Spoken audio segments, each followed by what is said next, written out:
Hello friends, welcome back in India Dharma and science with Dolly 24। I hope so guys आप सभी स्वस्थ होंगे, मस्त होंगे, ज़बरदस्त होंगे और अपनी ज़िंदगी में भरपूर खुशियों को एंजॉय कर रहे होंगे राम के भजनों के साथ। दोस्तों, आज हम बात करेंगे कि हर नर में नारायण क्या सच में है, वो है तो कहाँ है। इसके साथ में ही सबसे पहली रामायण कौन सी थी, महर्षि वाल्मीकि की थी या हनुमान जी की थी या तुलसीदास जी की थी, इस पे थोड़ी सी डिस्क्राइब चर्चा करेंगे। इंसान के शरीर में कहाँ पर भगवान का वास होता है इसके बारे में। लेकिन उससे पहले गाइज, अगर आपने मेरा चैनल अभी तक सब्सक्राइब ना किया हो तो प्लीज़ सब्सक्राइब माय चैनल। दोस्तों, हर नर में नारायण बोला जाता है, वह माना भी जाता है, लेकिन क्या आप जानते हैं क्या सच में हर नर में नारायण होता है? जहाँ तक भगवान राम का संबंध है वो हर इंसान के अंदर विराजमान है। और जो भी इंसान अपने चरित्र से, अपने स्वभाव से, साफ दिल से अपने परिवार के प्रति समर्पित होता है, उसके अंदर भगवान का स्वरूप वैसे भी माना जाता है। लेकिन इसके उपरांत भी इंसान के शरीर में राम जी का वास होता है और ये हमारे 7 चक्रों के द्वारा होते हैं। आपको पता है, हमारी नाभि से 2 इंच पूर्व जो चक्र होता है उसको राम ही बोला जाता है।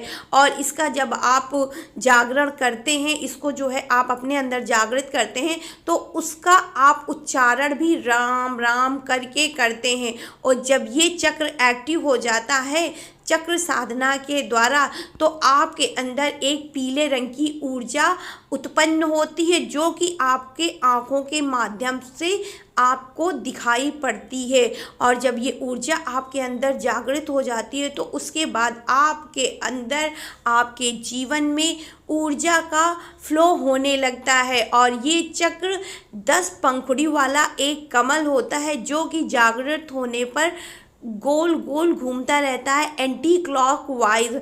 और ये चक्र आपके अंदर साहस, आत्मनिर्भरता, भय को कम करता है, आपके अंदर शक्ति जगाता है, आपके अंदर जो है निर्भरता के साथ साथ आत्मसम्मान, मान, प्रतिष्ठा, इसकी समझिए जितनी पंखुड़ियाँ होती हैं अगल बगल 9, उन सभी का नाम होता है साहस, निडरता, आत्मसम्मान, आत्मविश्वास। इन सब की पंखुड़ियों का अपना अपना एक नाम होता है और इसकी अपनी एक जो है परिकल्पना होती है। और जिस व्यक्ति के अंदर भी ये चक्र नाभि से ठीक 2 इंच ऊपर होता है और जिसके अंदर भी ये चक्र जग जाता है, वो इंसान अपनी ज़िंदगी में कभी भी डरता नहीं है। वो हर कार्य को बहुत ही अच्छी तरह करता है। इसके अलावा उसके शरीर में यदि छोटी मोटी कोई बीमारियां होती हैं तो वो उनसे अपने शरीर के माध्यम से स्वयं ही लड़ करके ख़त्म कर देता। इसके अलावा जिन लोगों के भी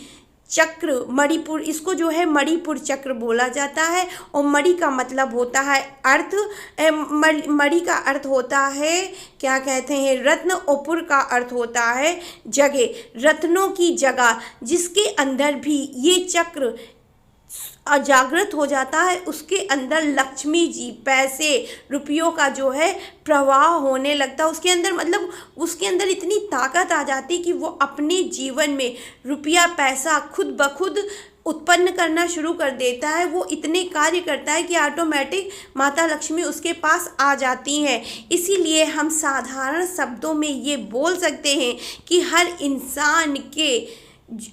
इंसान के शरीर में नारायण का वास होता है और ये हमारी नाभि के ठीक 2 इंची ऊपर होता है। और जबकि ये हमारी नाभि के ठीक 2 इंची होता है तो यहाँ पे सिर्फ राम जी ही जो है वास नहीं करते हैं, इनके साथ में माता सीता भी रहती हैं। क्योंकि जब माता सीता व राम जी की एनर्जी एक साथ कार्य करती है तो उसके बाद में इंसान के जीवन में अपूर्व परिवर्तन आता है और उनके जीवन में वो हर कार्य वो करने में सफल हो जाते हैं जो कि वो करने से कतराते हैं, डरते हैं।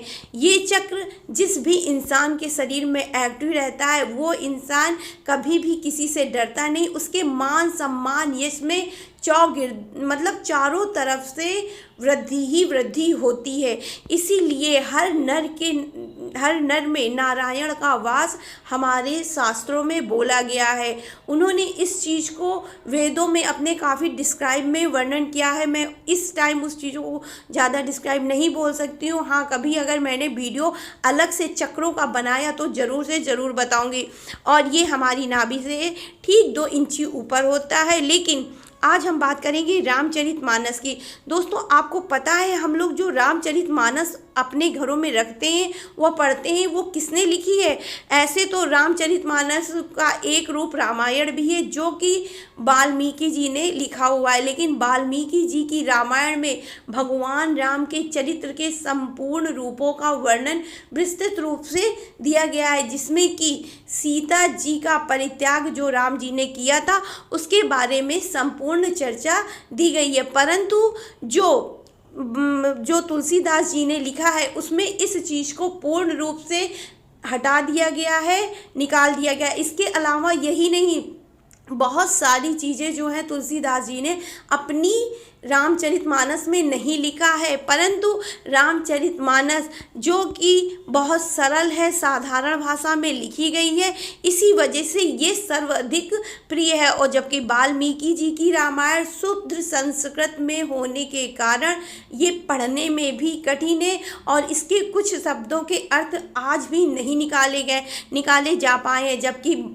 तुलसीदास जी की रामायण के जो शब्द हैं वो शुद्ध खड़ी बोली अवधि में लिखे गए हैं, जो कि बोल चाल की भाषा में आसानी से आते हैं, वो पढ़ने में भी आराम है। इसके अलावा जिन लोगों के घर में रामचरितमानस होती है, जो लोग अपने घर में रामचरितमानस रखते हैं, उनके घर में कभी भी कलह कलेश नहीं होता है, हमेशा शांति वास करती है। और यदि आपके घर में कोई नकारात्मक जो है ऊर्जा है तो आपको अपने घर में रामचरितमानस रखना चाहिए। वह हफ्ते में कम से कम एक बार, आप नहीं पूरी रामायण पढ़ सकते हैं तो रामचरितमानस में सुंदर कांड का हर हाल में पाठ करना ही करना चाहिए। और जो लोग भी शनिवार के दिन सुंदरकांड का पाठ करते हैं उनको सबसे पहले तो शनि की पीड़ा कभी सताती ही नहीं है।